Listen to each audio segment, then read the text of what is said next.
الحمد للہ وحدہ والصلاة والسلام علی من لا نبی بعدہ اما بعد فاعوذ باللہ من الشیطان الرجیم بسم اللہ الرحمن الرحیم وسيجنبها الأتقى الذي يؤتي ماله يتزكى وما لأحد عنده من نعمة تجزى إلا ابتغاء وجه ربه الأعلى ولسوف يرضى عن ابي هريرة رضي الله تعالى عنه قال قال رسول الله صلى الله عليه وسلم ما لأحد عندنا يد إلا وقد كافيناه ما خلا أبا بكر يكافئه الله يوم القيامة رواه الإمام الهمام الترمذي في جامعه صدق الله العظيم وبلغنا رسوله النبي الأمي الكريم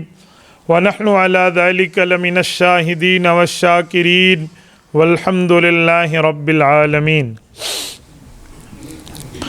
معزز دوستو، اللہ تعالیٰ کا کرم، فضل، احسان، امتنان ہے کہ رب کریم نے آج مجھے آپ کی خدمت میں باعافیت اتنے لمبے سفر کے ساتھ پہنچا دیا۔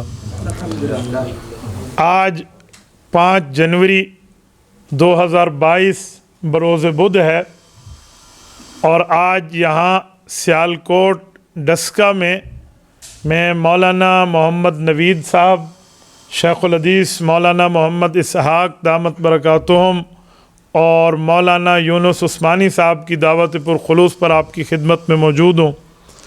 سب سے پہلے تو میں اس بات پہ تعزیت پیش کرتا ہوں، آج ہماری مسجد کے امام و خطیب مولانا افتخار صاحب کی اہلیہ دنیا سے رخصت ہوئی ہیں۔ رب کریم ان کو اپنی شایان شان اجر جزیل، اجر کریم عطا فرمائے، اللہ حسنات کو قبول فرمائے، رب العزت سیئات سے درگزر فرمائے اور رب کریم ان کو صبر جمیل عطا فرمائے، اللہ رب العزت ان کے آخرت کے منازل کو آسان فرمائے۔ میرے دوستو، پروگرام کا عنوان ہے خلیفہ بلا فصل، جانشین پیغمبر، افضل البشر بعد الانبیاء، حضرت ابوبکر صدیق رضی اللہ تعالیٰ عنہ، اور جماد الثانی سن 1443 ہجری اپنی آب و تاب سے شروع ہے۔ اسی مہینے کی 22 تاریخ کو حضرت ابوبکر صدیق رضی اللہ تعالیٰ عنہ اس دنیا سے رخصت ہوئے ہیں۔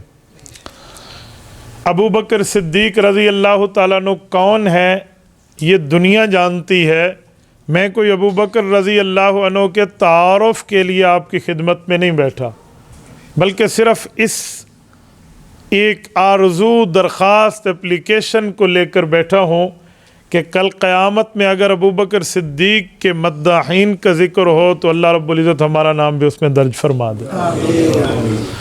ابوبکر صدیق اس دھرتی کے ان عظیم ہستیوں میں ہستی ہیں جس کے لیے اللہ کا کلام قرآن کریم میں اور رسول اللہ کی احادیث حضور کے فرمان میں بولتی ہیں۔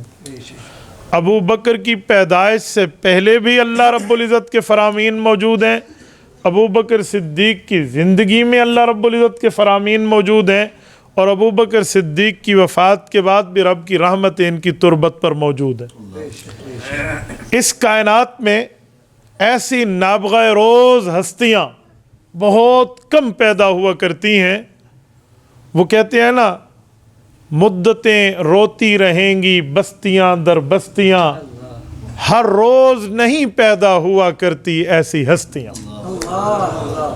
یقین مانیے، میں عنوان ابوبکر صدیق کا ہے تو میں ایک ششپنج میں مبتلا ہو جاتا ہوں کہ میں ابتدا کہاں سے کروں اور انتہا کہاں پہ کروں۔ یقین مانیے، ابوبکر صدیق رضی اللہ تعالیٰ عنہ کے لیے عنوانات نہیں، عناوین ہے۔ ابوبکر صدیق رضی اللہ تعالیٰ عنہ کے لیے قرآن کریم کے اکثر پاروں میں آیات موجود ہیں، پوری سورتیں، مثلا سورت نمبر 92 میں نے جو آپ کے سامنے آیات پڑھی ہیں، سورۃ اللیل موجود ہے۔ اسی طرح ابو بکر صدیق رضی اللہ عنہ کی صفات پہ، ابو بکر کی گفتگو پہ، ابو بکر کی دل کی نیت پہ، ابو بکر کی رضا پہ، ابو بکر کی بات کے انداز میں، ابو بکر کی صداقت اور تصدیق کے عنوان پر آیات در آیات ملتی ہیں۔ اسی طرح ابو بکر صدیق کی جلوت و خلوت پر رسالت مآب علیہ الصلوۃ والسلام کی تائید ملتی ہے۔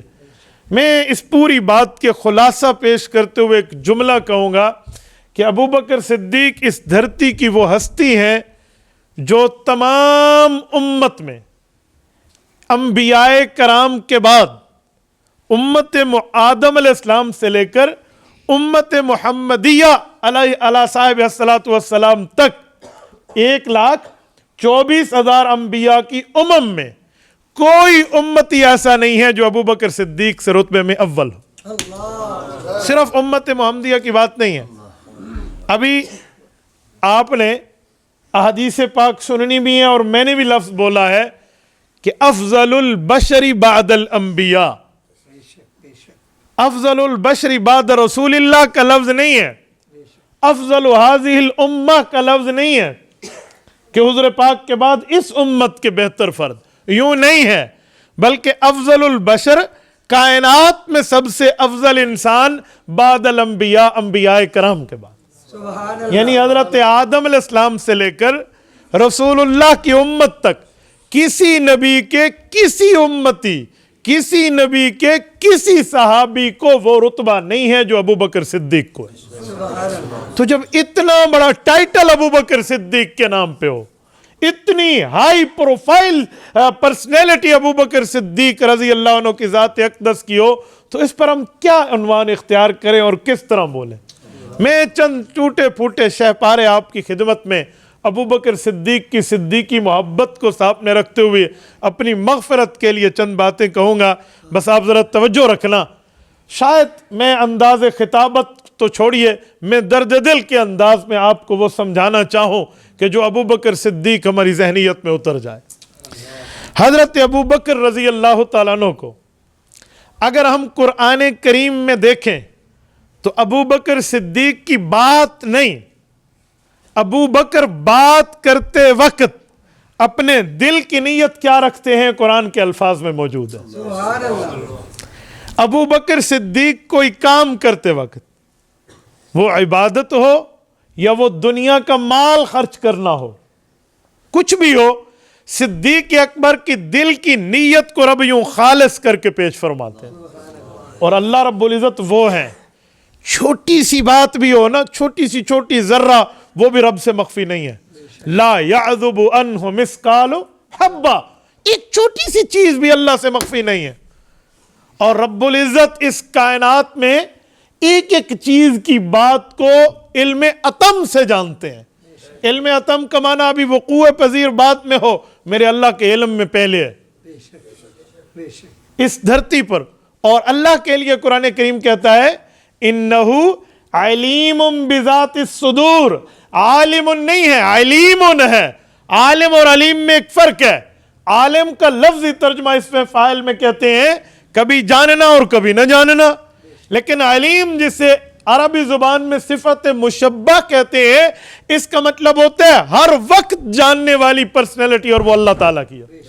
ہر وقت علیم، ہر چیز کا ہر وقت اللہ رب العزت کو علم ہے۔ اور کتنا علم؟ بذات الصدور، بذات الالسنہ نہیں ہے، بذات الافواہ نہیں ہے کہ تمہاری منہ کی بات رب جانتا ہے۔ ہو سکتا ہے جب میں بات کر رہا ہوں سامنے والا پہلے نہ جانتا ہو، اب جانتا ہو۔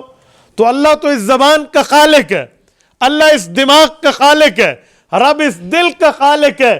تو دل میں بات پہلے ابھرتی ہے کیونکہ دل مرکز بدن ہے، زبان شاخ بدن ہے۔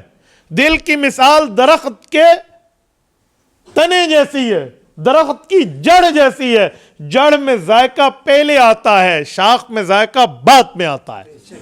جڑ سے اثرات، کیفیات پہلے نکلتی ہیں، وہ مخرج ہے، وہ مصدر ہے، وہ جائے صدور ہے۔ وہاں سے جو معاملات نکلتے ہیں وہی آ کر آپ کو شاخ میں ملتے ہیں۔ تو جتنے ہمارے اعضاء ہیں یہ بدن کی شاخیں ہیں، اور جو دل ہے یہ بدن کا مرکز اور بنیاد ہے۔ خواہش نفس ہو, خواہش انسانیت ہو, دنیاوی غرض ہو, دینی غرض ہو, پہلے دل میں ابھرتی ہے, پھر اس کے بعد اس شاخ سے اس کو صدور ہوتا ہے. تو دل سے نکلتے وقت بات کیا ہے؟ رب کریم نے قرآن کریم میں ذکر کیا ہے, رسول اللہ کے پاس مختلف پارٹیاں آتی ہیں, دل میں کچھ اور, منہ پہ کچھ اور. تو رب کریم فرماتا ہے اذا جاءک المنافقون قالوا نشہد انک رسول اللہ, وہ آ کر منافق آپ کو کہے گا ہم کہتے ہیں آپ اللہ کے رسول ہیں. واللہ یشہد ان المنافقین لکاذبون, میرے محبوب محمد مصطفیٰ صلی اللہ علیہ وسلم ان کی زبانوں پر اعتماد نہ کرنا, میں رب اس بات کا علم رکھتا ہوں یہ جھوٹ بول رہے ہیں. آپ اندازہ لگائیں, مدینہ طیبہ جیسا مقدس شہر, حجاز جیسا مبارک ٹکڑا, مسجد نبوی جیسی عظیم سرزمین, رسالت مآب جیسی عظیم شخصیت, ان کے سامنے بیٹھ کے ایک بندہ بولے, رب اس کے دل کی کیفیت کو یوں آشکارا فرما دیتے. لیکن ابو بکر صدیق پہ ذرا آئیے, ابو بکر صدیق رضی اللہ تعالیٰ عنہ کے دل کی باتوں کو رب العزت نے قرآن کریم میں کس طرح اس کا نقشہ کھینچا ہے, یہ میں آپ کی خدمت میں سورت نمبر 92, سورت واللیل, سورت واللیل پارہ نمبر 30, آیت نمبر 17, 18, 19, 20, 21, 5 آیات پڑھی ہیں, ذرا توجہ رکھنا. رب کریم نے ابو بکر صدیق کے لیے فرمایا کہ ابو بکر کون ہے, اس کے دل کی کیفیت کیا ہے, کام کرتے وقت اس کے معاملات کس طرح ہوتے ہیں, جب یہ کوئی کام کرتا ہے یہ چاہتا کیا ہے کہ میں کیا کروں اور کیا نہ کروں. او سنو, فرمایا وَسَيُجَنَّبُهَا الْأَتْقَى, جہنم سے میں بہت بڑے تقوی والے کو بچا کر دکھاؤں گا. یہ رب کریم بات فرما رہے. کون سا بندہ ہے وہ تقوی والا, کون ہے؟ فرمایا الذی یؤتی مالہ یتزکا, الذی اس میں موصولہ ہے ابو بکر کی ذات اقدس کے لیے. فرمایا یہ یؤتی, اللہ اکبر, یہ اسے مضارع کہتے ہیں, جسے ہم کہتے ہیں کنٹینیوسلی سینٹینس. انگلش میں ایک پاسٹ, پریزنٹ, فیوچر ہوتے ہیں, ماضی, حال, مستقبل, یہ 3 زمانے ہیں. جب مستقبل کو اور حال کو ملا کر پیش کیا جائے اسے عربی میں مضارع کہتے ہیں, فعل, حال, جاری. فرمایا یؤتی, جب یہ مال دے رہا ہوتا ہے نا, شیطان تو حملہ آور ہوتا ہے کہ مال خرچ کر رہا ہے تو اللہ کے راستے میں 7 غلام اور باندیاں اس نے اپنے اسلام کے اعلان کے دن خرید لی تھیں, رسول اللہ کی گود میں ہدیہ کر دیے تھے, جس میں بلال ہیں, حضرت نادیہ ہیں, حضرت ماریہ ہیں, حضرت زنیرہ ہیں, پتہ نہیں کیا کیا پوری ترتیب ہے ابو بکر صدیق نے دی. جب یہ مال خرچ کر رہا ہوتا ہے تو کیا اس کے دل میں کوئی ریاکاری, اس کے دل میں کوئی دکھلاوا, اس کے دل میں کوئی غیر اللہ کے معاملات ہیں؟ فرمایا یؤتی مالہ, مال خرچ کرتے وقت بھی شیطان پرزور ضرور ہے, اس کی طاقتیں ضرور ہیں, لیکن وہ اس پہ حملہ آور نہیں ہوتا. کیوں؟ یتزکا, یہ ادھر سے مال خرچ کر رہا ہے, ادھر سے اخلاص چل رہا ہوتا ہے. سبحان اللہ. یتزکا, یتزکا, زکات کیا معنی؟ آپ جب مال اپنے پاس رکھتے ہیں, ایک بندے کے پاس مثلاً 1 لاکھ روپیہ پورے سال رہا, تو یہ صاحب نصاب ہے. صاحب نصاب کا مطلب اس آدمی پر زکوٰۃ واجب ہو گئی ہے. اب 1 سال کے 1 لاکھ کے کتنے پیسے دے گا؟ اجی 40%, 40% حصہ, جسے ہم کہتے ہیں 2500 روپے دے گا. زکوٰۃ کا حساب کرنا بہت آسان ہے. کل مالیت ہو نا, آپ کے پاس سونا ہے, چاندی ہے, جو بھی ہے, آپ اس کو اکٹھا کر لیں, فگر آئے اس کو 40 پہ تقسیم کریں, جو آنسر آئے وہی زکوٰۃ ہوتی ہے. وہ 1 لاکھ ہو یا 1 کروڑ ہو, بڑا آسانی سے ہے زکوٰۃ کا حساب. تو زکوٰۃ جب ہم دیتے ہیں تو زکوٰۃ کا معنی پاکیزگی ہے. تو کیا پاک ہوتا ہے؟ تو قرآن کریم کہتے ہیں خذ من اموالہم صدقہ تطہرہم. میرے پاک پیغمبر, ان کا مال آپ کے سامنے پیش ہوگا, زکوٰۃ یہ دیں گے, مال ان کا پاک ان کا رب کر دے گا. یعنی زکوٰۃ دینے کے بعد جیسے مال پاک ہو جاتا ہے, اس کی پلیت اور نجس ہونے میں کوئی چیز قریب نہیں جاتی. فرمایا ابو بکر جب مال لگا رہا ہوتا ہے رسول اللہ پہ, یتزکا, اس کا دل بھی ایسے پاک ہے, اس کے قریب ریاکاری نہیں جاتی, شیطان کی طاقت نہیں جاتی. شیطان ایسا لعین ہے, حدیث پاک میں ان الشیطان یجری احدکم مجری الدم, فرمایا لوگوں تم رگوں میں خون دوڑاتے ہو، شیطان نے اللہ سے یہ طاقت لی ہوئی ہے تمہاری آزمائش کے لیے کہ خون کتنا تمہاری رگوں میں دوڑے۔ 1 منٹ میں خون کتنا دوڑ رہا ہوتا ہے، ذرا آپ سائنس کی کیلکولیشن، ذرا کسی بیالوجی والوں کے پاس جا کر آپ دیکھ لیجئے کہ یہ خون کی بلڈ سرکولیشن 1 منٹ میں کیسے ہو رہی ہوتی ہے، آپ خود اندازہ لگا لیں۔ یوں کوئی جسم کی ایک رگ کٹے اور نکلتا خون آتا کیسے ہے، تو یوں چل رہا ہوتا ہے۔ تو یہ تمام چالیں اس کی ہیں، لیکن ابو بکر کے ایمان کی طاقت اتنی ہے، ابو بکر کے ایمان کی پاور اتنی ہے، ابو بکر کی رسول اللہ سے محبت اتنی ہے، ابو بکر کی رسول اللہ سے پیار کی چوٹی اس حد تک ہے، یتزکا، یہ مال خرچ کرتے وقت بھی دل کو پاکیزہ رکھتا ہے، شیطان کو حملہ آور ہونے نہیں دیتا۔ یتزکا، اچھا آگے، یہ جو مال خرچ کرتا ہے وجہ کوئی بدلے دے رہا ہے، بلال کو خریدا، کیا بلال اس پر کوئی احسان کرنے والا تھا رضی اللہ عنہ؟ حضرت بلال ابن رباح رضی اللہ عنہ نے کوئی ابو بکر پہ احسان کیے تھے؟ اب ابو بکر نے کہا چلو مشکل میں اس کی جان چھڑا دو، اس نے نہدیہ خریدی ہے، زنیرہ خریدی، کیوں؟ کوئی بدلہ، کوئی لین دین، کوئی بزنس پارٹنر تھے، کوئی رشتہ داری، کوئی فیملی ریلیشن شپ ہے، کیوں کر رہا ہے؟ اب صفائی بھی رب العزت دے رہے ہیں، ابو بکر اپنے منہ سے نہیں کہہ رہا۔ فرمایا وَمَا لِأَحَدٍ عِنْدَهُ مِن نِعْمَةٍ تُجْزَى، لوگو ابو بکر صدیق مال اس لیے نہیں خرچ کر رہا کہ یہ میرا پارٹنر ہے، کاروباری ہے، میرا جو ہے نا کیا کہتے ہیں، میرے بزنس پارٹنر ہے، اس بنیاد پہ یا میرے اوپر کوئی احسان کر چکا ہے، یا اس کی کوئی اچھائی ہے کسی زمانے میرے اوپر کی تھی۔ فرمایا وَمَا لِأَحَدٍ، ایسا کوئی معاملہ نہیں۔ اللہ کوئی تو ہوگا جس پہ ابو بکر لگا رہا ہے، رسالت مآب علیہ السلام تو ہیں ہی محسن کائنات کے، میں ان سے ہٹ کے امت کی بات کر رہا ہوں، کوئی تو ہوگا مجمع میں کوئی۔ فرمایا جی نہیں، وَمَا لِأَحَدٍ، یہ دال پہ تنوین تنکیر ہے، 2 زیر، احدٍ، فرمایا اس دھرتی پہ کوئی نہیں ہے امت میں جس پر یہ احسان کے بدلے چکا رہا ہو۔ وَمَا لِأَحَدٍ، اور اس کے احسان نہیں ہے، یہ اللہ کے لیے لگا رہا ہے اور اپنے اخلاص میں امت کے اندر وحدہ لا شریک ہے۔ یہ میں دلیل کیوں دے رہا ہوں؟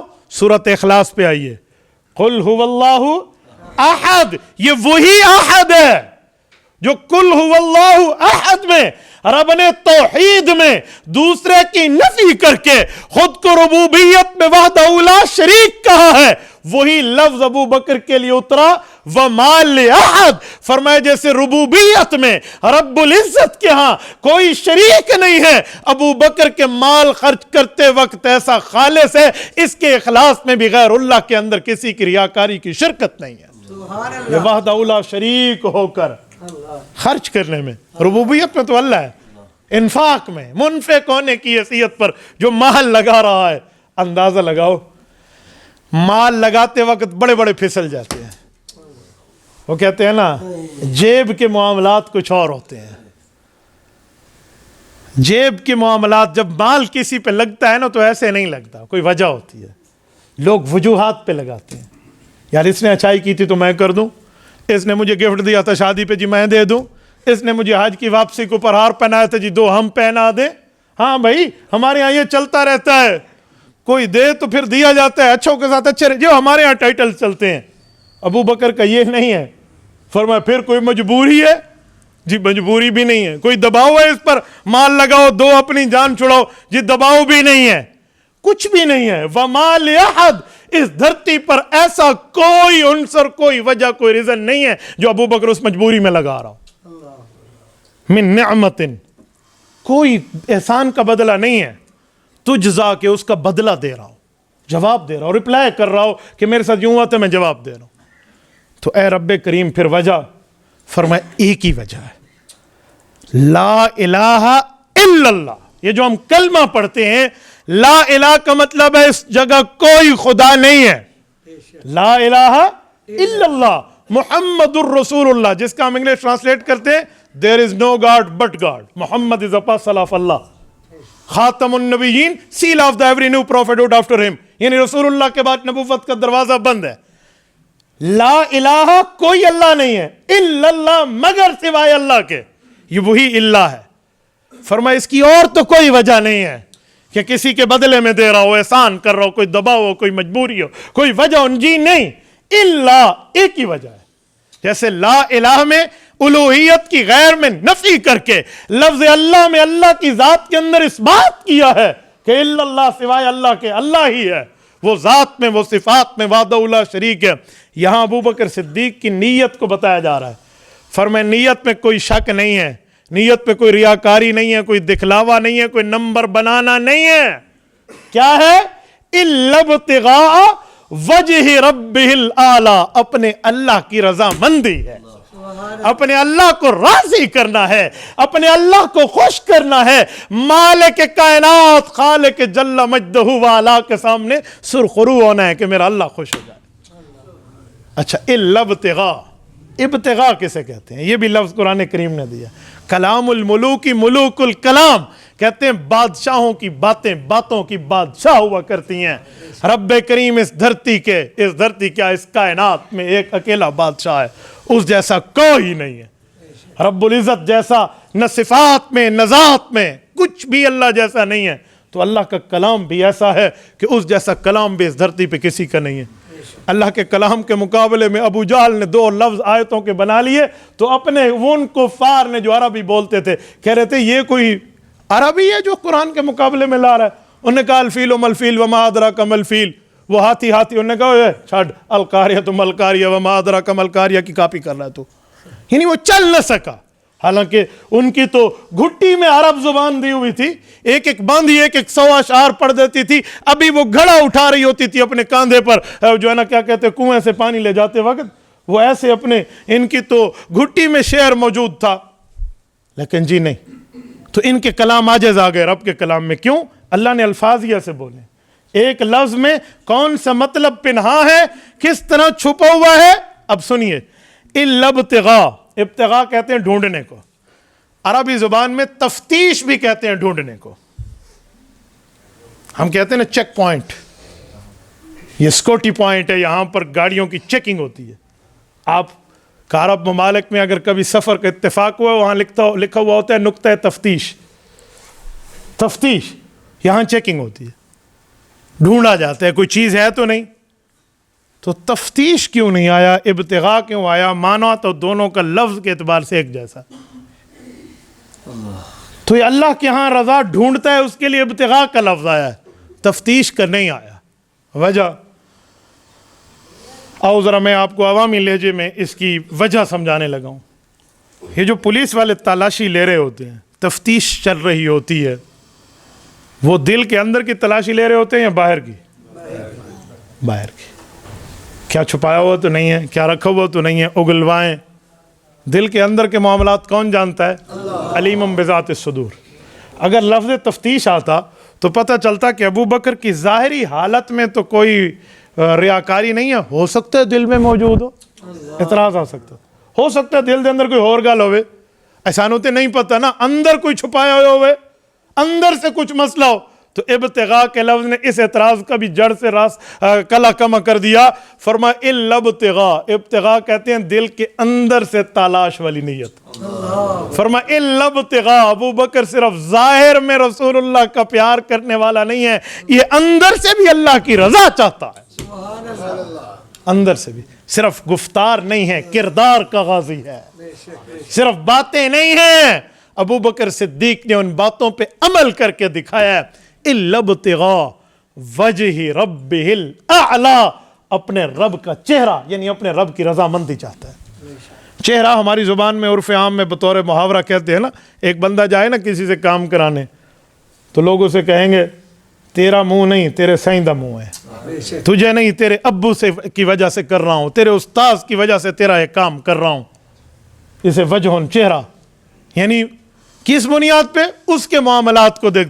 فرمایا جو ابو بکر کر رہا ہے, سامنے والے سے ابو بکر کا لینا دینا کوئی نہیں ہے, ابو بکر جو اس کے لیے کر رہا ہے کوئی ذاتی معاملات نہیں ہے، وجہ ربہ الاعلی، بس ابو بکر نے ایک بات کی ٹھان لی ہے کہ یہ میرے اللہ پہ ایمان لانے والا، میرا مسلمان بھائی، میرے پیغمبر پہ ایمان لانے والا، میرا صحابی بھائی ہے، دیندار ہے، اسلام، ایمان، احسان، مذہب مانتا ہے، بس میں اس پر مال خرچ کرتا رہوں گا۔ وجہ رب الاعلی، مجھے میرے رب کا چہرہ چاہیے، مجھے میرے رب کی رضا مندی چاہیے، مجھے میرے رب کی خوشنودی چاہیے، مجھے ان سے کوئی لینا دینا نہیں ہے۔ یہ کیا بتایا ہے؟ اب ذرا سنو، میں اس پہ احسان کروں اور بعد میں امید تو ہوگی نا جی مجھے اچھا کہے گا، ہاں یہ لفظ اللہ رب العزت نے اتار کے ابو بکر کی اگلی نیت کی بھی صفائی دے دی کہ ابو بکر اس لیے نہیں کر رہا کہ کل میرے ساتھی بنیں گے، اس لیے نہیں کر رہا کہ یہ میرے ساتھ کوئی ذاتی فائدے میں چلیں گے، فرمایا جی نہیں، مجھے ان سے لینا دینا کوئی نہیں ہے، وجہ رب الاعلی، میں اپنے اللہ کی رضامندی چاہتا ہوں۔ فرمایا جب ابو بکر ایسے کر رہا ہے، ابو بکر صدیق نے اتنی محنت، کوشش، لگن، تگ و دو رکھ دی اور اتنا اخلاص، خالص اپنے دل کی نیت کو لے کر آیا۔ اب رب کا جواب سنیں، فرمایا وَلَسَوْفَ يَرْضَىٰ، ان قریب اس کا رب اس سے راضی ہونے کا اعلان کر رہا ہے۔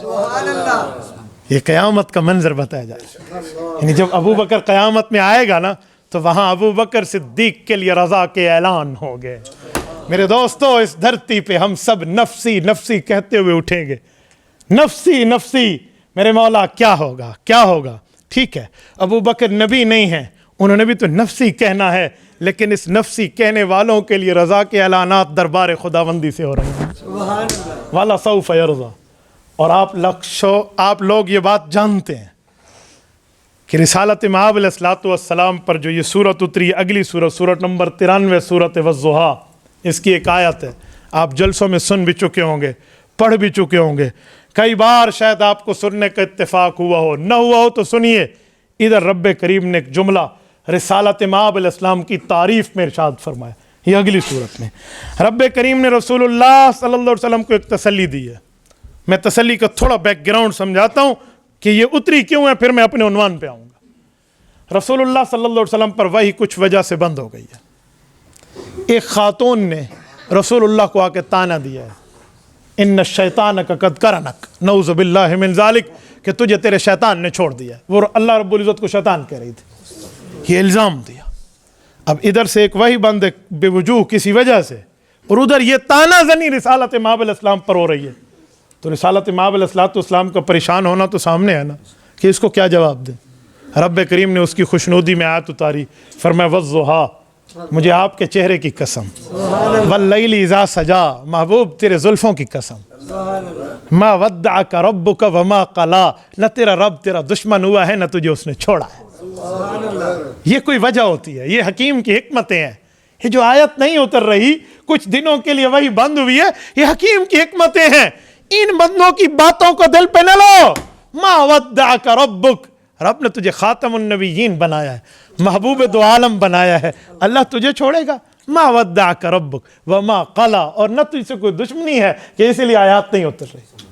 جب یہ آیات اتری، رسالت مآب علیہ السلام کا سینہ کتنا خوش ہوا ہوگا، دل کتنا مسرور ہوا ہوگا۔ رب نے اگلا جملہ فرمایا، سنیے جو میں ابو بکر کے لیے والا سوف یرضا کہہ رہا ہوں۔ رب نے فرمایا والا سوف یعطیک ربک فترضی۔ یہ آیات کا جو ہے نا کیا کہتے ہیں، نظم، اور جسے کہتے ہیں نا ورلڈ پیکنگ، یعنی الفاظ کا بند کرنا، یہ والا سوف یرضا اور والا سوف یعطیک ربک فترضی، ذرا یہ دونوں کی پیکنگ دیکھیے اور ان میں تھوڑا موازنہ کیجئے۔ فرمایا رسول اللہ کو والا سوف، آپ پریشان ہو گئے اس خاتون کی ایک بات پہ، میں نے تو حکیم ہونے کی بنیاد پہ کسی وجہ سے وہی بند کی تھی، والا سوف، ان قریب، یعطیکا، آپ کا رب آپ کو اتنا دے گا، یعطیکا، اور یعطی کے ساتھ اللہ کا لفظ نہیں بولا، خالق کا نہیں بولا، رازق کا نہیں بولا، مالک کا نہیں بولا، رب کا لفظ لایا۔ رب کا کیا مطلب؟ الحمدللہ رب العالمین، رب کہتے ہیں ہر مشکل موڑ پہ ساتھ دینے والا، وہ شیر خاری ہو، وہ لڑکپن ہو، وہ بچپن ہو، وہ جوانی ہو، وہ بڑھاپا ہو، وہ دنیا ہو، وہ قبر ہو، وہ آخرت ہو، وہ قیامت ہو، کوئی مرحلہ ایسا ہو جس پر اس بندے کو ضرورت تربیت پڑے اور اللہ کا ساتھ نہ ہو، یہ ہو نہیں سکتا۔ جو ہر جگہ ساتھ دے، تربیت کرے، اسے رب کہتے ہیں۔ یہ ہے رب۔ ادھر لفظ رب لایا، فرمایا والا سوف یعطیک ربک، جس اللہ نے آج تک آپ کی مدد کی ہے وہ ہمیشہ آپ کی مدد جاری رکھے گا، اور ایسی عطا آپ پر قیامت میں ہوگی فترضا، آپ خود فرمائیں گے میرے مولا بس ہو گیا، میں راضی ہے اللہ، میں تجھ سے راضی۔ آپ خود راضی تو ہے نا، لیکن ایک بندہ خود اپنے منہ سے اس کا اظہار کرے تو اس کا مطلب ہوتا ہے کہ کتنی اسے خوشی مل رہی ہے۔ تو یہ ہے وَلَسَوْفَ يُعْطِيكَ رَبُّكَ فَتَرْضَىٰ، اور ابو بکر صدیق کے لیے فرمایا إِلَّا ابْتِغَاءَ وَجْهِ رَبِّهِ الْأَعْلَىٰ، یہ دل سے اپنے اللہ کی خوشنودی کا متلاشی ہے، اللہ کو چاہ رہا ہے، کسی کے احسان کے بدلے میں نہیں کر رہا، تو وَلَسَوْفَ يَرْضَىٰ، اس سے بھی اس کا رب راضی رہے گا۔ او سنو ذرا، اس کی پیکنگ کھول رہا ہوں۔ رسول اللہ کے دل اقدس میں بات ہے کہ اس عورت نے تانا دیا ہے، ہاں، تو اس کا جواب کیا ہے کہ میں آپ سے ناراض نہیں ہوا۔ جواب بنتا ہی یہی تھا نا، یہ تھوڑی ہے کہ میں آپ سے راضی، جواب ہے کہ میں آپ سے ناراض نہیں ہوا۔ وَلَسَوْفَ يُعْطِيكَ رَبُّكَ فَتَرْضَىٰ، احسانات اتنے کروں گا کہ آپ خود فرمائیں گے میں راضی ہو گیا، یہ جواب۔ اور ابو بکر کا مسئلہ کچھ اور ہے، ابو بکر کو تانا نہیں دیا جا رہا، بلکہ ابو بکر صدیق جو خرچ کر رہا، جو محنت کر رہا، جو اپنی کمائی لگا رہا، جو خون پسینے کا پیسہ کر رہا، اس کی وجہ کیا ہے؟ اللہ تو راضی ہو، اللہ تو راضی ہو، اللہ تو راضی ہو۔ ادھر جواب بنا ہاں ہاں تیرا رب تجھ سے راضی رہے گا۔ اس کی وجہ ان کا سوال کا جواب، اس کی وجہ ابو بکر کے دل کی تڑپ کا جواب۔ وَلَسَوْفَ يُعْطِيكَ رَبُّكَ فَتَرْضَىٰ حضور کے لیے، اور وَلَسَوْفَ يَرْضَىٰ حضرت ابو بکر صدیق کے۔ آپ اندازہ لگائیں کہ ابو بکر صدیق کو رسول اللہ صلی اللہ علیہ وسلم کے ساتھ کس طرح پیار کے معاملات دیے گئے۔ اور میں ایک بات مزید کر رہا ہوں، سنیے، یہ جو ابو بکر صدیق کے لیے بات ہے إِلَّا ابْتِغَاءَ وَجْهِ رَبِّهِ الْأَعْلَىٰ، کہ ابو بکر ہر موقع پر اللہ اللہ اللہ کا متلاشی ہے۔ یہ ابو بکر صدیق نے ہر موقع پر اللہ کی رضامندی اظہار نہیں کیا، خاموش رہا۔ کیوں؟ دل کی تڑپ کی رب نے بات کی۔ تو ابو بکر صدیق کی زندگیاں دیکھیں نا، جس جگہ کوئی رسالت مآب کے لیے حاجت و ضرورت آئی، ابو بکر رضی اللہ تعالیٰ عنہ کی زبان نہیں ہلی، ابو بکر کے دل کی حالات کو اللہ سمجھا اور حضور پہ کھول دیا۔ اور چھوڑیے، میں ایک مثال آپ کی خدمت میں دیتا ہوں۔ یہ جو ہجرت کی رات ہے، غار ثور ہے، ابو بکر صدیق رضی اللہ تعالیٰ عنہ نے جو دل میں یہ بات لائی کہ اب کافروں نے تو ہمیں پا لیا، وہ ان کے قدم ہم دیکھ رہے ہیں، اور وہ نیچے موڑ کے دیکھے تو ہم دونوں کو غار میں دیکھ لیں، تو ابو بکر کے دل میں آیا نا۔ تو اس دل کی بات کو رب نے کیا جواب دیا؟ فرمایا لا تحزن ان اللہ معنا، دل سے غم نہ کر ابو بکر، اللہ میرے ساتھ بھی ہے، تیرے ساتھ بھی ہے۔ یہ فرمایا حضور نے، اور یہی لفظ آیت بن کے اترے۔ ثانی اثنین اذ ہما فی الغار اذ یقول لصاحبہ لا تحزن ان اللہ معنا، سورت نمبر 9 سورت توبہ۔ یہ رب کریم کی جو آیات اترے ہیں، یہ بھی تو ابو بکر کے دل کی کڑھن کو رب نے سمجھایا اور جواب آیا ہے۔ ابو بکر کے دل کو کس حد تک رب کریم سمجھا رہے ہیں کہ ابو بکر کے دل کے معاملات کیا تھے۔ اچھا ایک جملہ مزید کہہ رہا ہوں، توجہ رکھنا۔ اب ابو بکر صدیق نے سلایا ہے نا رسول اللہ کو اپنی گود میں، اور ابو بکر صدیق پر جو مشکی نے ڈنگ مارا ہے وہ پاؤں پر مارا ہے۔ آپ مجھے بتائیں جب ڈنگ مارا جا رہے تھے، حضور پاک اپنی آنکھوں سے یوں دیکھ رہے تھے کہ ابو بکر کو ڈنگ لگ رہا ہے؟ بولیے، نہیں دیکھ رہے تھے۔ رسول اللہ آرام فرما ہے۔ ابو بکر صدیق نے گود یوں کھولی ہوئی ہے جیسے ہم رحل میں قرآن کریم کھول دیں۔ رسول اللہ کو اپنی گود میں سلایا ہوا ہے، اور ابو بکر صدیق نے زبان سے کچھ کہا کہ مجھے سانپ نے ڈسا ہے, اجی مجھے ڈنگ لگا ہے, مجھے تکلیف ہوئی ہے, آپ آرام کر رہے ہیں, ہم دو ہی تو ہیں, میری فکر کریں, کوئی اس طرح کہا؟ ابو بکر نے زبان چھوڑو, پاؤں بھی نہیں ہلایا کہ پیغمبر کی نیند خراب نہ ہو. یار زبان سے باتیں تو اپنی جگہ, زبان نہیں. ابو بکر صدیق نے پاؤں بھی نہیں ہلایا. جتنا اپنے اختیار میں تھا, جتنی اپنے کنٹرول میں تھا, جتنی اپنی طاقت میں تھا, جتنی اپنی وسعت میں تھا, ابو بکر نے اپنی تکلیف کو اتنا چھپایا. یہ جو آنسو نکلا ابو بکر کی آنکھ سے اور رسول اللہ کے چہرے اقدس پہ گرا, آنسو بندے کے کنٹرول میں نہیں ہوتے, آنسو طاقت میں نہیں ہوتے, آنسو اپنی وسعت سے بڑھ کے چیز ہے جو خود بخود نکل کے آ جاتے ہیں. یہ خود بخود آنسو نکلا ہے, رسالت مآب کے چہرے پر پڑا ہے. ابو بکر نے تو اپنی طاقت پوری کر لی ہے نا. اور میں یہاں ایک جملہ کہتا ہوں, ابو بکر صدیق رضی اللہ تعالیٰ عنہ نے رسول اللہ کو گود میں سلایا ہوا ہے, تو جب کوئی بندہ گود میں کسی بندے کی یوں سوئے تو قد تو بڑی ہوتی ہے, اس کے سرانے کے لیے ہاتھ استعمال ہوتا ہے. ہو سکتا ہے ابو بکر کے ہاتھ رسول اللہ کے بطور سرانہ شامل ہوں, ورنہ ہاتھ سے بھی تو آنسو روکا جا سکتا تھا, جو ابو بکر نہیں روک سکا کہ ہاتھ نکالوں تو رسالت کی نیند میں خلل آئے. تو وہ آنسو خود بخود رسالت مآب علیہ السلام کے چہرہ اقدس پر گرا ہے, اس چہرے پر گرا ہے. رسول اللہ صلی اللہ علیہ وسلم کا چہرہ کیسا چہرہ؟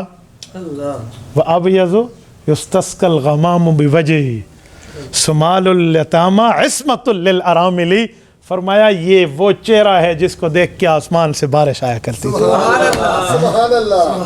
صحیح بخاری میں حدیث ہے نا, رسالت مآب علیہ السلام کے پاس ایک دیہاتی آیا کہ یا رسول اللہ کھانے پینے کے لیے بھی اب تنگی ہو گئی, جانور بھی نہیں کھا سکتے, بارش نہیں ہے, خشک سالی ہے.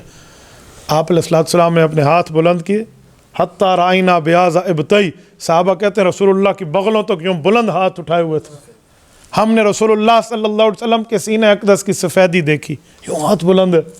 اور آپ علیہ السلام نے مانگا اور فرمایا اس وقت تک ہاتھ نیچے نہ کیا جب تک آسمان چھن چھر برسنے نہ لگا. صحیح بخاری کی روایت پڑھ رہا ہوں, کتاب الاستسقاء کی. رسول اللہ صلی اللہ علیہ وسلم نے ہاتھ نیچے کیے, خوشی خوشی گئے ہیں وہ. 1 ہفتہ تک بارش رہی ہے اور واپس آئے ہو تو پھر کہا یا رسول اللہ بہت ہو گیا, اب ایک دعا پھر کیجئے کہ بس خود بھی پی لیا, زمین بھی سیراب ہو گئی, پانی جمع بھی کر لیا, اب آگے نہیں چاہیے. آپ علیہ السلام نے دعا کی اور بارش رک گئی. اللہم ہوا علینا ولا علینا کی دعا. اب سنو, اس موقع پر حضرت علی المرتضیٰ فرماتے ہیں, رسالت مآب تبسم فرما رہے تھے, رسول اللہ کے چہرے پہ مسکراہٹ چل رہی تھی. فرمایا ہمیں ابو طالب کا شعر کون سنائے گا؟ اپنے چچا کی بات کی, شعر نہیں بتایا کہ ابو طالب میرے چچا نے. یہ حضرت ابو طالب نے رسول اللہ صلی اللہ علیہ وسلم کے بچپن میں آنکھوں سے نظارہ کیا تھا کہ اس چہرے کی برکت سے آسمان سے بادل اس کی اس سائے کے لیے چلتا ہے.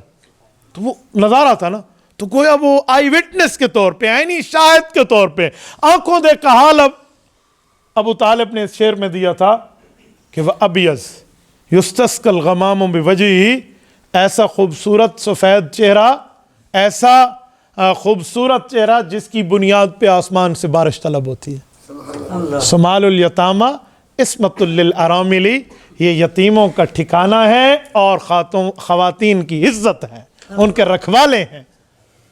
تو حضور نے فرمایا شعر کون سنائے گا؟ ابھی شعر نہیں سنا. حضرت علی المرتضیٰ فرماتے میں آگے ہوا کہ یا رسول اللہ کأنک تقول, آپ کا اشارہ یہ ہے کہ میں یہی سناؤں. ابو بکر سے حضرت علی المرتضیٰ رضی اللہ عنہ نے یہی شعر سنایا. حضور پاک نے فرمایا شاباش, میرا ارادہ بھی یہی تھا. اب ذرا توجہ رکھنا جو میں بات کر رہا ہوں, یہ چہرہ اقدس ہے, اس چہرے پر کہتے ہیں پوری زندگی مکھی نہیں بیٹھی. یہ وہ چہرہ اقدس ہے جس چہرہ اقدس سے آسمان کی بارش یوں چھن چھن کے برسنا شروع ہو. اس مقدس چہرے پر پلید چیز نہیں آ سکتی. ابو بکر کی آنکھ کا آنسو گرا ہے تو یہ ابو بکر صرف خود پاک نہیں ہے, اس کے آنسو بھی پاک. یہ چہرہ اقدس پہ گرے ہیں, یہ چہرہ نبوی پر گرے ہیں. یار رسول اللہ صلی اللہ علیہ وسلم نے اپنی آنکھ کھولی, اور آنسو مبارک جو ابو بکر کا گرا تو صاف کیا، مالک یا ابا بکر، کیا ہوا؟ کہ لدغتنی یا رسول اللہ، لگتا ہے کسی مشکی نے ڈنگ مارا۔ فرمایا لائیے، رسالت امام علیہ السلام نے لعاب مبارک ابو بکر کو وہاں لگایا ہے۔ کیا تھا ڈسنا، کیا تھی تکلیف، کیا تھا معاملہ، سب کچھ جاتا رہا، لیکن سنو میں یہ جملہ کہہ رہا ہوں، الا ابتغاء، ابو بکر کے دل کے اندر کی بات کو رب یوں سمجھتا ہے۔ ابو بکر نے منہ سے نہیں بولا، رسالت امام اٹھے اور اٹھ کر یوں لعاب لگا لی۔ اس موقع پر بھی جب چیخنا بنتا تھا، جب بولنا بنتا تھا، کم از کم کہنا اور جگانا بنتا تھا عام حالات میں، تب بھی ابو بکر نے زبان نہیں ہلائی، دل کی گواہی رب نے دی۔ اس عظیم موقع پر بھی، جس موقع پر یہ کوئی شور شرابہ یا یہ آواز بلند کرنا کوئی معیوب بھی نہیں ہے۔ رب کریم فرماتے ہیں کہ مجھے اونچی آواز پسند نہیں ہے، لیکن جس پر تکلیف ہو، لا يحب اللہ الجہر بالسوء الا من ظلم، فرمایا رب اونچی آواز کو یوں پسند نہیں کر رہا کہ او چیخ چیخ کے جس سے کسی کو تکلیف ہو۔ ایک ہے ایسی اونچی آواز جیسے کسی تک پہنچانا ضروری ہو، وہ نہیں، چیخنا ایسا کسی کو تکلیف ہو۔ فرمایا ہاں، اس بندے کی ایسی چیخ و پکار پر رب کو کوئی اعتراض و ابجیکشن و اشکال نہیں ہے جس آدمی پر ظلم ہو، یعنی جس کا چیخنا بنتا ہو۔ ادھر تو ابو بکر صدیق کا چیخنا بنتا تھا جس نے بولا بھی نہیں ہے رسالت مآب کی محبت میں۔ اس جیسا پیار کہاں سے لاؤ گے؟ اس جیسی محبت کہاں سے لاؤ گے؟ اس جیسی محبت کی داستان خدا کی قسم نہیں ملے گی دنیا کے داستانوں میں۔ الا ابتغاء وجہ ربہ الاعلی وَلَسَوْفَ يَرْضَى۔ ایک جملہ کہتا ہوں سنو، ہم سب ساری زندگی یہ بات کہہ رہے ہیں اور کہتے رہیں گے، اللہ قبول کرے، میرے مولا راضی ہو جا، اللہ راضی ہو جا، اللہ راضی ہو جا، یہی کہتے ہیں۔ یار ابو بکر وہ ہے جس کو اللہ فرما رہے ہیں ابو بکر راضی ہو جاؤں گا، سبحان اللہ۔ یہ کم محبت ہے، کم تعلق ہے، کم مناسبت و مماثلت رسول اللہ سے۔ میرے دوستو، مجھے احساس اس بات کا ہو رہا ہے کہ میں نے اگر اس آیت پر یہ وقت لگا لیا تو میرے ذہن میں جو احادیث و اقوال ہیں یہ رہ جائیں گی۔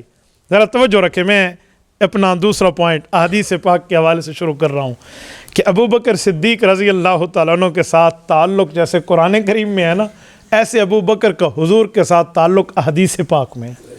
احادیث پاک میں بھی رسالت مآب علیہ الصلوۃ والسلام نے ابو بکر صدیق کے ساتھ محبت، مودت، پیار، تعلق، یگانگت کی انتہا فرمائی ہے۔ کہاں کہاں موقع پہ؟ آؤ میں ایک بات کر رہا ہوں، ذرا توجہ رکھنا۔ اس دھرتی پر رسالت مآب کی ظاہری حیات میں جب ابو بکر نے کلمہ پڑھا اور جب رسالت مآب دنیا سے تشریف فرما ہوئے، پردہ فرما گئے، ایک اہم موقع مجھے دکھاؤ جہاں حضور ہوں اور ابو بکر نہ ہو، نہیں ملتا، نہیں ملتا، اس دھرتی پہ آپ کو نہیں ملے گا۔ سائے کی طرح ابو بکر نے پیغمبر کی حفاظت کی ہے، اس امانت کی وہ پہرہ داری کی ہے، اس دنیا کے تمام پہرہ دار اس کے عشر عشیر کو بھی نہیں پہنچ سکتے۔ ایک موقع ہے، فسیحوا فی الارض 4 اشہر کی جب آیت اتری تو حضور نے خود فرمایا تھا ابو بکر تو مکہ چلا جا امیر الحاج بن کے، میں اس سال نہیں اگلے سال اللہ کے حکم سے حج کروں گا، تب ابو بکر گئے تھے، ورنہ پوری زندگی میں کبھی ابو بکر کی پہرہ داری ختم نہیں۔ ابو بکر صدیق کی محبت پر میں ایک بات کر رہا ہوں، توجہ رکھنا۔ آپ نے حدیث پڑھی بھی ہوں گی، سنی بھی ہوگی، لیکن میں آپ کو ایک انداز سے سمجھانے لگا ہوں، ذرا سنیے، ورنہ دنیا میں کوئی بات نئی بات نہیں ہے، لیکن ایک کہنے کا انداز ہوتا ہے۔ رسالت مآب علیہ السلام ہجرت کا سفر فرمانا شروع کر رہے ہیں، اور قرآن کریم کہتا ہے وَإِذْ يَمْكُرُ بِكَ الَّذِينَ وَإِذْ يَمْكُرُ بِكَ الَّذِي كَفَرُوا لِيُثْبِتُوكَ أَوْ يَقْتُلُوكَ أَوْ يُخْرِجُوكَ۔ جزاکم اللہ۔ رب کریم فرماتے ہیں کہ ایک وقت ایسا ہے جب تمام کفار نے اس بات کا احاطہ اور اعادہ اور اتفاق کیا ہوا ہے کہ رسول اللہ صلی اللہ علیہ وسلم کے لیے نعوذ باللہ خاتمے کا فیصلہ کر دیا جائے۔ رسالت امام علیہ الصلوۃ والسلام نے سخت مشکل میں اپنے گھر کے جس فیملی ممبر کو یاد کیا ہے اس کا نام علی المرتضیٰ رضی اللہ عنہ۔ حضرت علی آ گئے، حضور پاک نے دو باتیں فرمائیں کہ علی میرے بستر پر سو جائیں اور لوگوں کی امانتیں ان تک لوٹانا، تمہیں پتہ ہے تم میرے گھر کے بندے ہو، یہ کس کی امانت، یہ کس کی، یہ کس کی، یہ کس کی، تجھے گھر کا پتہ؟ جی ہاں، یہ تیرے حوالے کر کے میں جا رہا ہوں مدینہ طیبہ۔ تو علی المرتضیٰ رضی اللہ عنہ اتنے قابل اعتماد ہیں کہ انہیں امانتوں کے امین بنانے پر رسول اللہ کو کوئی حرج نہیں ہے، تو کیا علی کو حضور پاک کی فکر نہیں ہوگی کہ حضور کہاں جا رہے ہیں؟ یار لوگوں کی امانتیں تو میرے ہاتھ میں ہیں، حضور اللہ کی امانت ان کا رکھوالا کون ہوگا؟ کیا علی المرتضیٰ کا یہ سوال نہیں بنتا کہ یا رسول اللہ ان امانتوں کو پہرے دار، نگران، چوکی دار تم مجھے بنا کر جا رہے ہیں، آپ اللہ کی امانت ہے، آپ کا پہرے دار کون ہے؟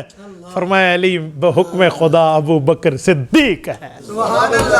آؤ میں ایک جملہ کہتا ہوں، ابو بکر صدیق کی صداقت، ثقافت، دیانت، امانت، ایمان، اسلام، ایقان اور تقوی و طہارت پر اعتراض کرنے والوں کی زبان علی المرتضیٰ کے اس جواب نے قیامت تک کے لیے بند کر دی ہے۔ اگر ابو بکر صدیق کے ایمان میں کمی ہوتی، پیغمبر سے محبت میں کمی ہوتی، اسلام میں کمی ہوتی، رسول اللہ کے ساتھ پیار، محبت، مودت، عقیدت میں کمی ہوتی، اس نازک لمحے پر جب کفار گھراؤ کر چکے تھے، رسول اللہ کے قتل پر اتفاق کر چکے تھے، رسالت مآب کے خلاف ایک ایک ہتھیار لے کر دروازے پر پہنچ آئے تھے، حضور پاک کو تکلیف دینے کے لیے کچھ بھی ہو سکتا تھا، سینسیٹیو میٹر، ویری ویری حساس معاملہ، اتنا حساس معاملے پر علی کہہ سکتے تھے ابو بکر پر اعتماد کیسا، ابو بکر کا ساتھ کیسا، ابو بکر پر اعتبار کیسا، یا رسول اللہ اپنی جان کو کیوں خطروں میں ڈال رہے ہیں، کیوں خطرات میں پڑ رہے ہیں؟ یہ قابل اعتماد ہے؟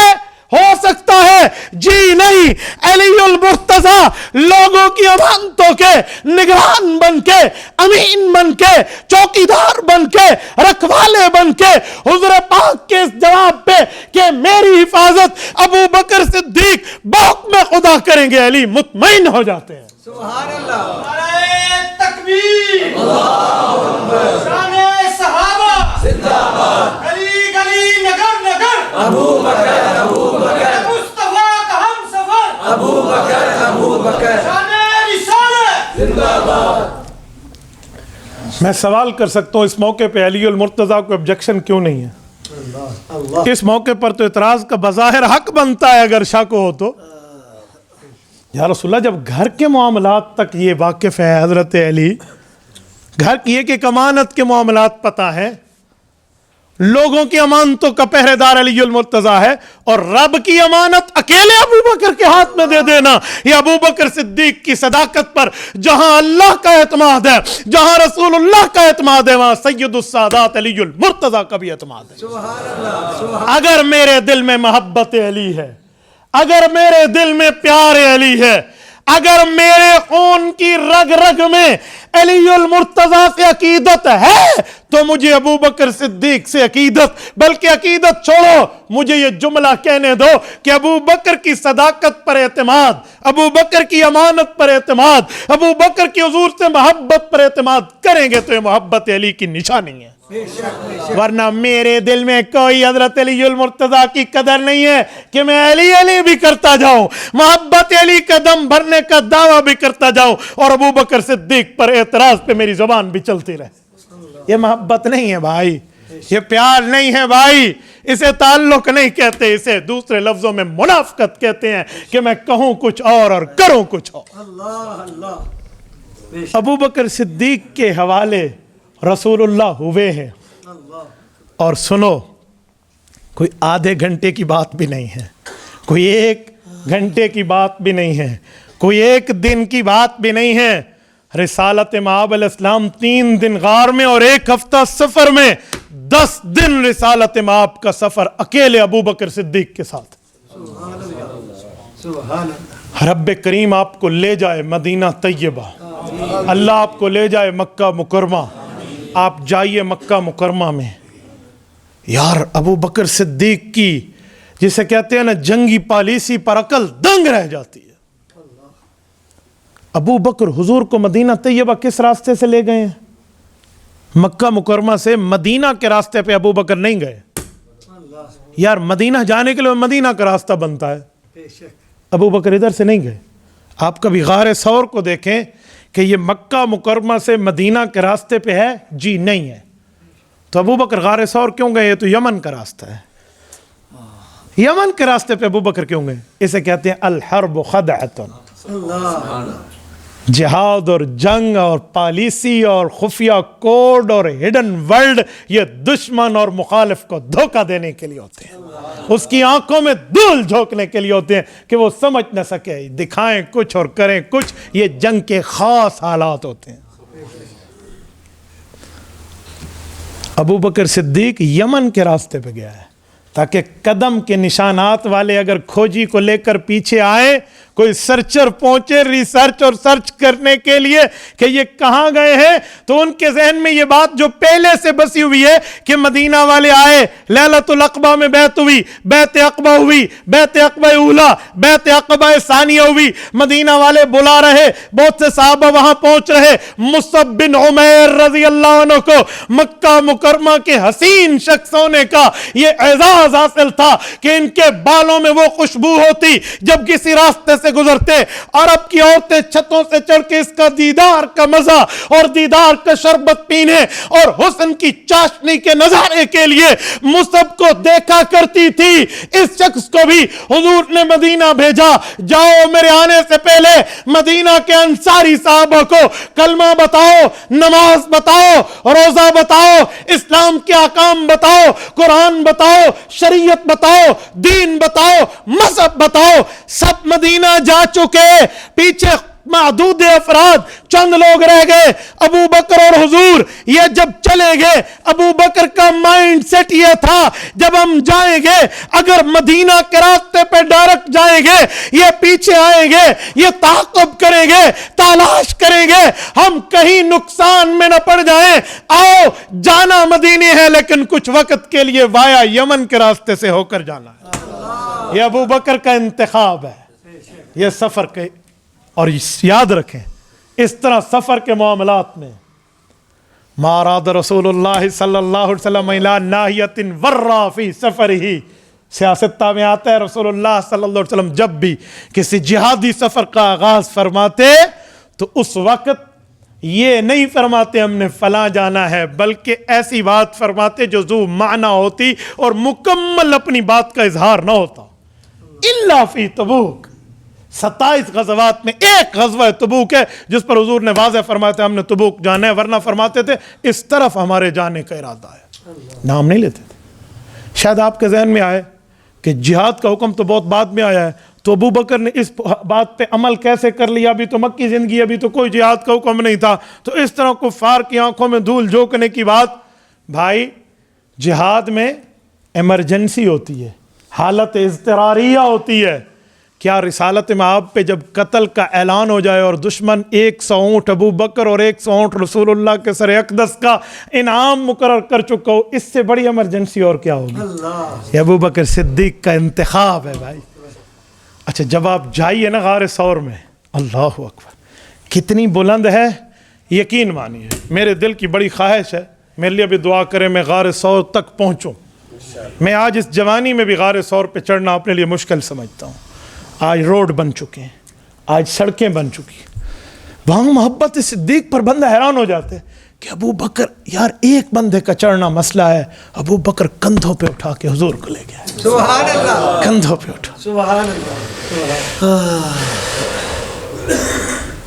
ہے مشکل رات نبی کی ہجرت والی، ساتھی صدیق یار غار ہے، کندھا صدیق تیرا رسول خدا سوار ہے، 3 میل کی چڑھوں گا چڑھائی، میرا نبی سے اقرار ہے، رک جاؤ صدیق رک جاؤ، یہی ثور غار ہے.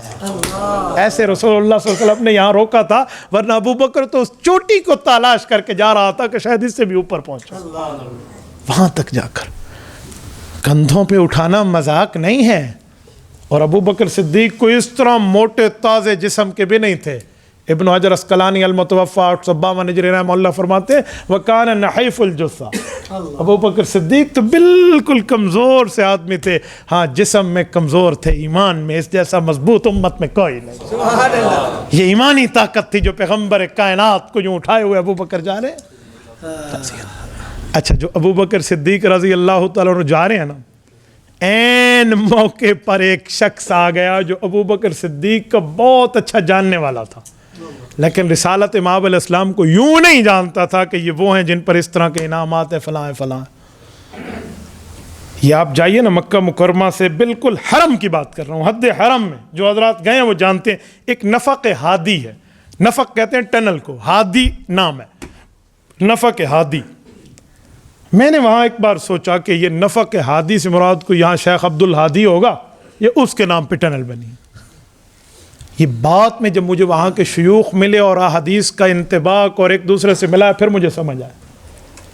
ابو بکر صدیق جب اس جگہ سے گزرے تھے نا، تو وہ شخص جو ابو بکر کو جاننے والا تھا، اس نے کہا تھا ابو بکر کہاں جا رہے ہو؟ کہا جی واہ سفر کا ارادہ ہے. کہا اچھا ٹھیک ہے، اکیلے چلے ہو؟ اب وہ دوسری بات تھی کہ حضور کون ہے. اب یہ موقع تھا کہ راز فاش نہ ہو جاتا. تو ابو بکر صدیق جب چلا کرتے تھے نا، تو اپنے ساتھ ایک گائیڈ، ایک رہبر جو راستہ دکھاتا تھا وہ بھی رکھتے تھے. تو ابو بکر کی تو حالات سے ہی پرانا واقف تھا، نہیں سمجھے کہ جب ابو بکر چلتا ہے تو اپنے ساتھ کوئی ایک ساتھی لے کر چلتا ہے. تو کہا یہ کون؟ کہا ھذا ھادی یہدینی، یہ مجھے راستہ دکھانے والا ہے. اس نے سمجھا کہ راستہ لینے کے لیے ایک شخص کو کرائے پہ رکھا ہے، اور ابو بکر بتا رہے تھے یہ مجھے دنیا و آخرت کا راستہ دکھانے والا ہے. اس جگہ ٹنل جو حکومت مملکت سعودیہ نے بنائی ہے نا، آج بھی اس پہاڑ کے اس ٹنل کا نام نفق ہادی رکھا ہے کہ یہاں فرمایا تھا ھذا ھادی یہدینی، یہ ہے نفق ہادی. صدیق اکبر نے راز فاش نہیں کیا. 3 دن جو غار ثور میں رہے ہیں، کیا آپ نے کبھی اس پہ یہ سرچ کیا ہے کہ ابو بکر صدیق اور رسول اللہ وہاں کچھ بغیر کھائے پیے رہے؟ 72 گھنٹے بنتے ہیں 3 دن کے، سہروزہ پورا بن رہا ہے، تو 3 دن میں کچھ نہیں کھایا پیا جاتا. کچھ آپ نے اس پہ سرچ کیا ہے؟ کچھ پڑھا ہوگا تو ابو بکر صدیق کی محبت آپ کے سامنے آئے گی. رسول اللہ صلی اللہ علیہ وسلم کو روزانہ خوراک ابو بکر کے گھر سے پہنچتی تھی. گویا کہ دوسرے لفظوں میں کہوں، break fast, lunch and dinner کا انتظام ابو بکر کی فیملی کر رہی تھی.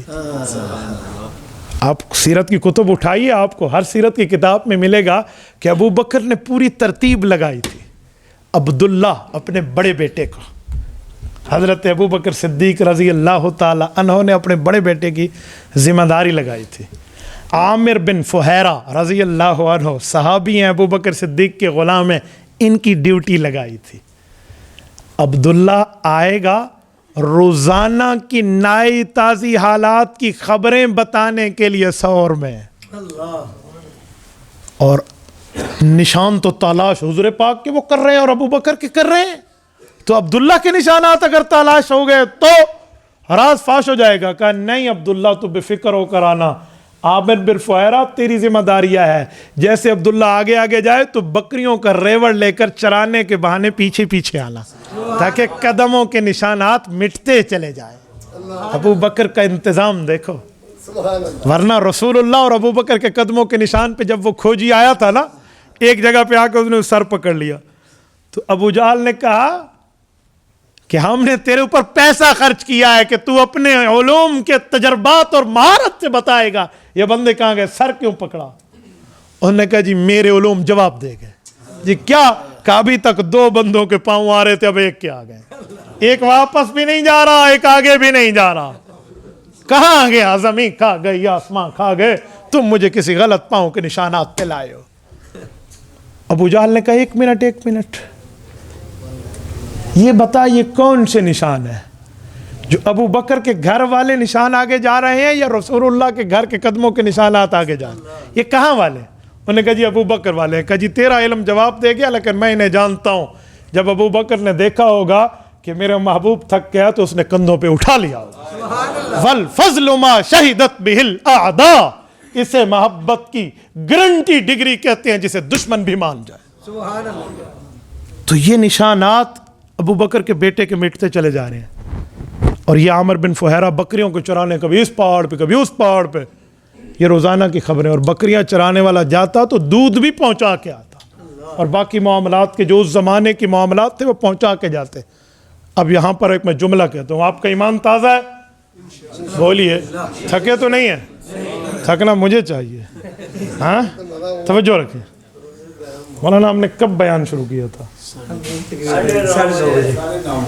توجہ، آپ کا ذوق تازہ ہے، میں اس عنوان کو پورا کر لوں۔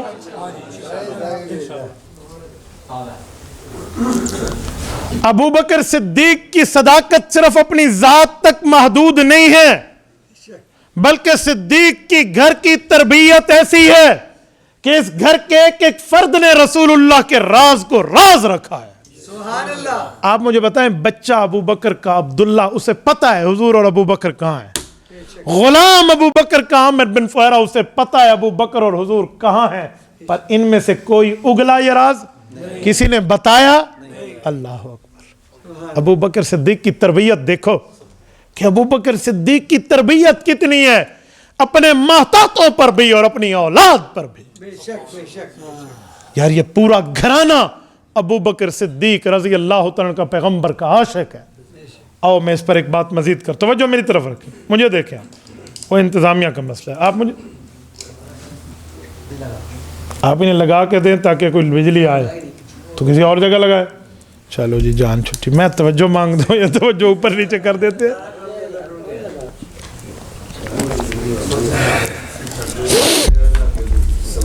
آپ لوگ دائیں بائیں نہ دیکھیں، آپ مجھے دیکھیں۔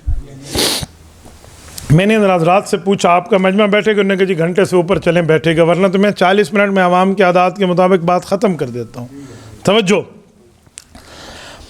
ابو بکر صدیق کے گھر کے مرد تو مرد، عورتیں بھی رسول اللہ صلی اللہ علیہ وسلم کے راز کو راز رکھنے والی ہیں۔ سیدہ اسماء رضی اللہ عنہا ابو بکر صدیق کی بیٹی، حضرت اماں عائشہ رضی اللہ عنہا سے 27 سال عمر میں بڑی ہیں۔ حضرت اسماء بنت ابی بکر رضی اللہ عنہما حضرت زبیر ابن العوام کی بیوی اور حضرت عبداللہ بن زبیر کی اماں جان، اور رسول اللہ کی سسٹر ان لا، جسے ہم کہتے ہیں بیوی کی بہن، بچوں کی خالہ، یا حضرت اسماء کماری ہیں، گھر میں۔ ابو جہل جب سرچ کرنے آیا تھا نا حضرت ابو بکر کو گھر میں دیکھنے، یہ بھی اتفاق ہے یار کہ حضور پاک کو اپنے بستر پہ نہ پا کے دشمن ابو بکر کے پاس ہے، کسی اور جگہ نہیں گیا کہ اس کا بھی پتہ کریں یہ کہاں ہے۔ دیکھیں صحیح، جب یہ آیا تو اس نے حضرت اسماء سے پوچھا تیرا ابا کہاں ہے؟ میں اس عربی کی زبان کو اردو میں آپ کو آسانی سے ترجمہ کر کے سمجھاتا ہوں۔ تیرا ابا کہاں گیا؟ چلا گیا۔ کہاں گیا؟ کہ جہاں جانا تھا۔ کہاں جانا تھا؟ کہ جہاں چلا گیا۔ اس بچی نے راز نہیں اگلا۔ یہ ابو بکر صدیق کے گھر کی بیٹی ہے یار، یہ خاتون ہے، یہ صنف نازک ہے، یہ عورت ہے، مرد تو بڑی بات۔ اور اگلا جملہ کہنے پر میں آپ کے ایمان کو جھنجھوڑ رہا ہوں۔ جن کے سینے میں باپ والا دل ہے، ذرا مجھے بتانا، جب جوان بچی کے چہرے پہ دشمن تھپڑ مارے تو کیفیت کیا ہوتی ہے؟ یہ ابو جہل نے کس کے تھپڑ مارا تھا حضرت اسماء کے چہرے پہ، لیکن اسماء تھپڑ کھا گئی پر حضور کے راز کو فاش نہیں کیا۔ ذرا بولیے، مجھے بتائیے، جن کے سینے میں باپ والا دل ہے نا، اور ان کے گھر میں جوان بیٹی ہو، اور دوسرا آ کے ساتھ یوں کرے، اللہ معاف کرے کوئی عام بندہ ہو تو کہنے لگے گا کہ ابھی بھی یاری اس سے رکھے ہوئے ہے جس کی وجہ سے اس کی کواری بیٹیاں غیروں کے تھپڑ کھا رہی ہیں۔ یہ آج کی زبان بول رہا ہوں، پر ابو بکر کی محبت دیکھیں، ابو بکر کا پیار دیکھیں، وہ سب کچھ سہ گیا پر پیغمبر کا وفادار رہا۔ ایسے نہیں ہے. ایسے افضل البشر بعد الانبیاء کا ٹائٹل ابو بکر کے سر اقدس پہ نہیں سجا. ایسے یہ تمغے ابو بکر کے کندھوں پہ نہیں سجے. ایسے یہ تاج ابو بکر کے سر پہ نہیں سجا. اس کے لیے کتنی قربانیاں موجود. اور میں ایک بات مزید کر رہا ہوں. یہ ابو بکر صدیق رضی اللہ عنہ جب مدینہ طیبہ رسول اللہ کو لے کر پہنچے ہیں اور رسالت مآب علیہ الصلوۃ والسلام جب مدینہ طیبہ میں پہنچے, مسجد نبوی میں, اس زمین سے پوچھا, زمین کے اوپر رہ کر پوچھا یہ زمین کس کی؟ وہاں کے لوگوں سے پوچھا. انہوں نے کہا جی سہل اور سہیل 2 یتیم بچوں کی. کہا جی ان کا رکھوالا کون ہے؟ کہا جی ان کا چاچو ہے. کہاں ہے؟ کہا جی یہ ہے. کہا جی میں چاہتا ہوں کہ اس زمین پر میں مسجد بناؤں, اللہ کا گھر. یہ مدینہ سٹی کی پہلی مسجد ہے. قباء تو مدینہ سے باہر کی بات ہے نا. قباء تو اس وقت باب المدینہ تھا نا. اب تو مدینہ میں آ جانا بہت, اب تو مدینہ ایک بہت بڑا صوبہ ہے یار. تقریباً 1000 یا 1200 کلومیٹر ہے مدینہ طیبہ سے تبوک. تبوک بھی مدینہ ریجن میں آتا ہے. یہ اقلیم مدینہ ہے, یعنی مدینہ کا پروونس ہے, صوبہ. اس وقت کی مدینہ کی بات کر رہا ہوں. انہوں نے کہا جی بہت اچھا, ہم تو آپ کے لیے آنکھیں بچھائے بیٹھے ہیں. آپ اگر ہماری زمین پر مسجد بنائیں اس سے بڑی خوشی کی بات اور کیا ہوگی. فرمایا یہ بات نہیں ہے, خوشی اپنی جگہ, لیکن اس کی قیمت طے کیجیے. اب ایک بات مجھے بتائیں, جن کو قرآن انصاری کہتا ہے, مدد کرنے والے, دینے والے, لینے والے نہیں, لگانے والے, پیچھے ہٹنے والے نہیں, ٹھیک ہے. حضرت سعد بن معدی کرب رضی اللہ عنہ نے کہا تھا نا کہ یا رسول اللہ برق غماد تک جانا پڑے نا تو ہماری جانیں وہاں تک پہنچے گی آپ کی حفاظت کے لیے. یہ سب کچھ ہے. اس کے باوجود بھی انہوں نے کہا یا رسول اللہ یہ کیسی بات فرما رہے ہیں, آپ ہمارے مالوں اور جانوں پر ہم سے زیادہ حق رکھتے ہیں. فرمایا نہیں, ہم اس کی قیمت ادا کریں گے. یہ لفظ ہم ہے, لیں گے, ٹھیک ہو گیا, قیمت طے ہو گئی. رسول اللہ نے اصرار فرما کر قیمت دی.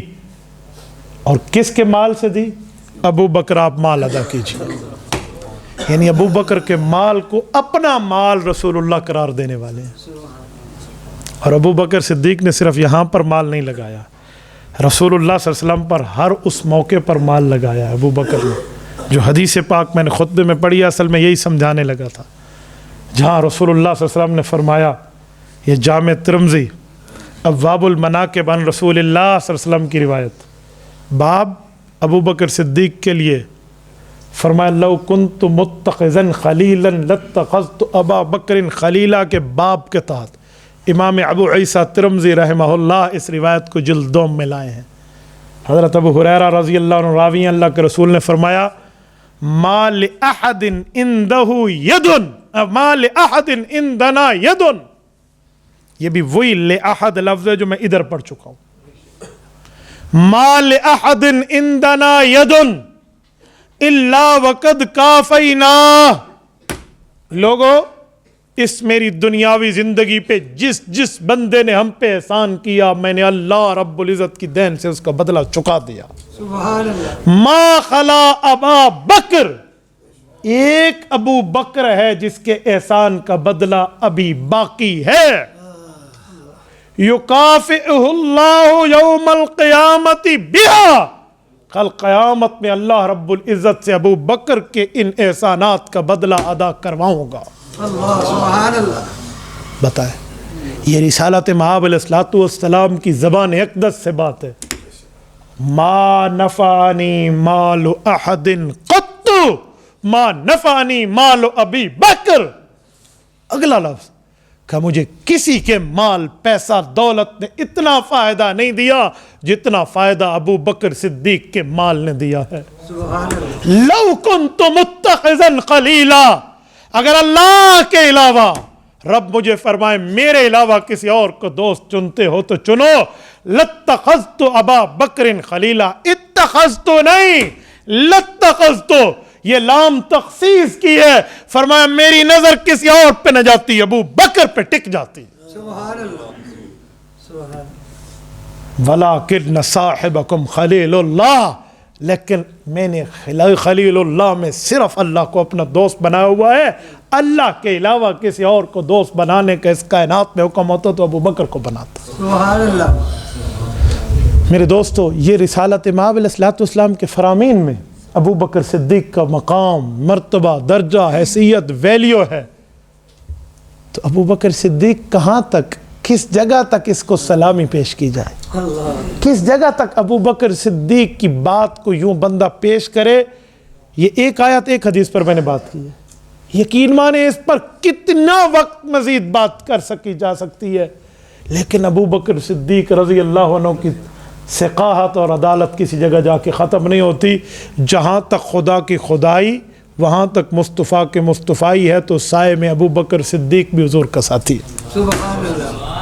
اس طرح ابو بکر صدیق کو ایک ایک موقع پہ ساتھ رکھا گیا. کہتے ہیں ابو بکر نے ہجرت کی رات جب رسول اللہ کو اپنی گود میں سلایا ہوا تھا، اللہ سے جہاں اور دعاؤں میں دل سے اندر گنگنا کر رب سے مانگا، تو وہاں ایک بات یہ بھی مانگی کہ اللہ پوری کائنات میں تو نے مجھے منتخب کر کے حضور کا پہرے دار بنایا ہے. اللہ پوری کائنات میں آج اکیلا میں حضور پاک کا پہرے دار بیٹھا ہوں. اللہ اگر یہ میری نیکی تجھے پسند ہے تو احسان قیامت تک میرے اوپر کر، میرا پہرا قیامت تک حضور پہ برقرار رہے. سبحان اللہ. میرے دوستو پیغمبر کریم کے اس صحابی رسول کی یہ دعا یوں قبول ہوئی، روزہ اقدس میں آج بھی ابو بکر کا پہرا برقرار ہے. سبحان اللہ.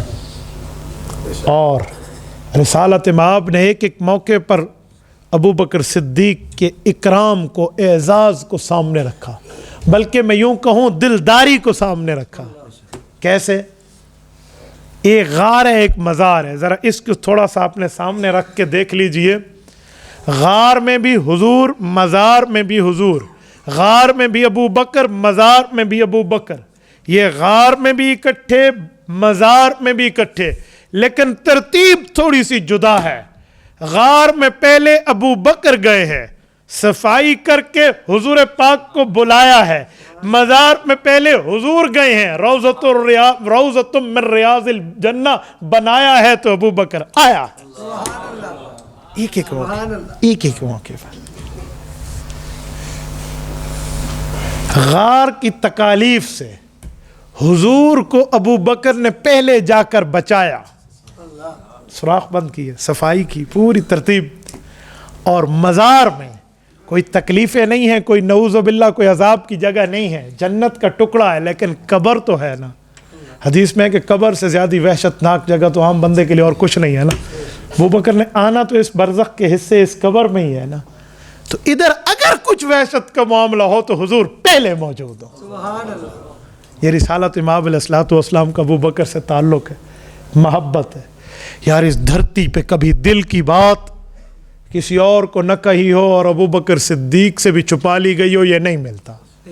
جہاں سب بے بس ہو جاتے وہاں ابو بکر پہنچتا تھا اور ابو بکر سے راز و نیاز ہو جایا کرتا تھا. تو میرے دوستو رب کریم سے دعا ہے اللہ کریم ہمارے ابو بکر صدیق کے ساتھ اس تعلق کو برقرار رکھے، دنیا میں بھی آخرت میں بھی. اور ابو بکر صدیق کی تربت اقدس پہ رب کروڑوں اربوں بے شمار رحمتیں تا قیامت برساتا رہے. اور کل قیامت میں روضہ اقدس سے جب حضور باہر آئیں، ابو بکر آئیں، یہ حوض کوثر پہ ہوں، تو ہمیں حضور کے ہاتھوں سے، ابو بکر کے ہاتھوں سے لیا ہوا جام کوثر نصیب فرمائے. اقول قولی ھذا واستغفر اللہ وآخر دعوانا ان الحمد للہ رب العالمین.